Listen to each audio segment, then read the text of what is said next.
कष्ट, संघर्ष आणि जिद्दीची खरी कहाणी अनेकदा एखाद्या साध्या घरातूनच उभी राहते आणि ही संघर्षाची कहाणी पुढे जाऊन लाखो तरुणांची प्रेरणा बनते. अशीच कहाणी आहे IPS ऑफिसर बापूसाहेब गायकवाड यांची. देशात 561वा क्रमांक मिळवत बापूसाहेब गायकवाड IPS झालेत. पण मंडळी, त्यांचा संघर्ष, त्यांची कौटुंबिक परिस्थिती, त्यांची जिद्द, त्यांचा खडतर प्रवास हा आज लाखो तरुणांसाठी प्रेरणा बनतोय. इथपर्यंत पोहोचण्यासाठी त्यांना कोणत्या अडचणींवरती मात केली, त्यांच्या कुटुंबानं त्यांना कशा प्रकारे साथ दिली आणि एकंदरीतच त्यांच्या या संघर्षाची कहाणी काय, हे जाणून घेऊयात या व्हिडिओच्या माध्यमातून. नमस्कार, मी निशा हिंगे आणि तुम्हाला माहिती आहे आपला विषयच भारी आहे. मंडळी, केंद्रीय लोकसेवा आयोग नागरी सेवा परीक्षा 2025चा निकाल शुक्रवारी 6 मार्चला जाहीर झाला.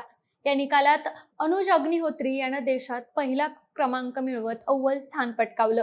UPSCच्या नागरी सेवा परीक्षेतून देशातले सर्वोच्च अधिकारी निवडले जातात. याची लेखी परीक्षा ऑगस्ट 2025 मध्ये घेण्यात आली होती, तर मुलाखती डिसेंबर 2025 ते फेब्रुवारी 2026 दरम्यान पार पडल्या होत्या. या दोन्ही टप्प्यांच्या आधारे आयोगानं एकूण 958 उमेदवारांची वेगवेगळ्या केंद्रीय सेवांसाठी शिफारस केली आहे. यामध्ये IAS, IPS, IFS आणि केंद्र सरकारच्या गट अ आणि गट ब सेवांमध्ये काम करण्याची संधी मिळणार आहे. नागरी सेवा परीक्षा ही देशातली सगळ्यात कठीण आणि प्रतिष्ठित स्पर्धा परीक्षा मानली जाते. दरवर्षी लाखो विद्यार्थी या परीक्षेसाठी अर्ज करतात, मात्र काहीच उमेदवारांना या अंतिम यादीत स्थान मिळतं. यंदा देखील हजारो उमेदवारांमधून अवघ्या काही जणांनी अंतिम यश मिळवत प्रशासनात प्रवेश मिळवण्याचा मान मिळवलाय. या परीक्षेत एकूण 958 उमेदवारी यशस्वी झालेत. यामध्ये आपल्या महाराष्ट्रातल्या 60 पेक्षा जास्त उमेदवारांचा समावेश आहे. यामध्ये ऋषिकेश आला असेल, देशात 61वा क्रमांक, आकाश द्विवेदी देशात 73वा क्रमांक, गौरव चोपडा देशात 83वा क्रमांक, सायली पगार देशात 87वा क्रमांक आणि दीक्षा पाटकर हिचा देशात 88वा क्रमांक आलाय. यामध्ये उत्तीर्ण झालेल्या सगळ्याच विद्यार्थ्यांचं कौतुक केलं जातंय. मात्र यामध्ये सगळ्यात विशेष कौतुक होतंय ते म्हणजे बापूसाहेब गायकवाड यांचं. याचं कारण म्हणजे त्यांचा संघर्षमय प्रवास.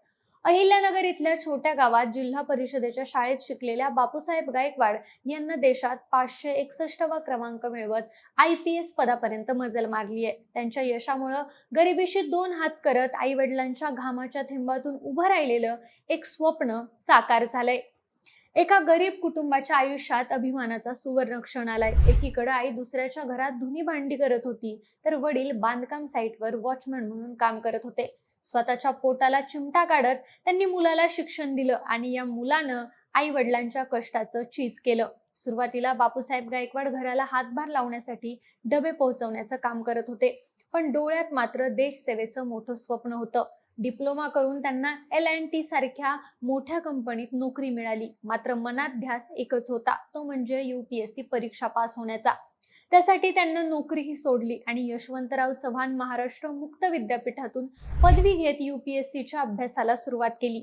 मात्र हा प्रवास सोपा नव्हता. UPSCची तयारी करणं म्हणजे खूप मोठा खर्च, पुस्तकं, क्लासेस, राहण्याचा खर्च, सगळं काही महाग. मात्र बापूसाहेब गायकवाड यांच्याकडे इतके पैसे नव्हते. दररोज वर्तमानपत्र वाचायचं, नोट्स तयार करायचे, अभ्यासाच्या नवीन नवीन पद्धती वापरायच्या, असं करत त्यांचा हा संघर्ष सुरू झाला. या प्रवासात अपयश, अडथळे, निराशा सगळं काही त्यांच्या वाट्याला आलं. CRPF मध्ये त्यांना असिस्टंट कमांडंट सारखी प्रतिष्ठित नोकरी मिळाली, मात्र डोक्यात फक्त UPSC परीक्षा पास होणं फिरत होतं.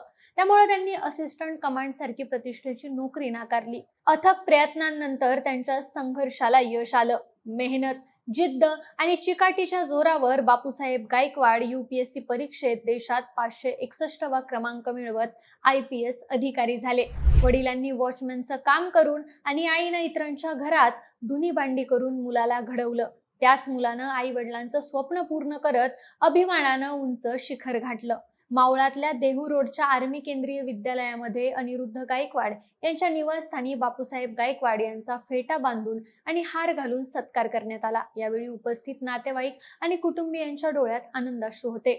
मंडळी, बापूसाहेब गायकवाड यांचा प्रवास आज हजारो तरुणांना एकच संदेश देतोय की गरिबी हा शिक्षणातला अडथळा कधीच नसतो. जिद्द आणि मेहनत असेल तर स्वप्न नक्कीच साकार होतात. फक्त जिद्द आणि चिकाटी असेल तर आई वडिलांच्या मेहनतीच्या जीवावर शिखर गाठायला वेळ लागत नाही. हेच बापूसाहेब गायकवाड यांनी दाखवून दिलं. गरिबी असली तरी स्वप्न बघायला घाबरू नका. मेहनत, जिद्द आणि आत्मविश्वास असेल तर कोणतीही व्यक्ती यश मिळवू शकते. हेच त्यांच्या या संघर्ष कथेतून समजतं. बाकी मंडळी, बापूसाहेब गायकवाड यांचा हा प्रवास, त्यांचा संघर्ष तुम्हाला कसा वाटला हे आम्हाला कमेंटमध्ये नक्की सांगा. आणि सोबतच आपल्या विशेष भारीच्या चॅनलला सबस्क्राईब करायला विसरू नका. धन्यवाद.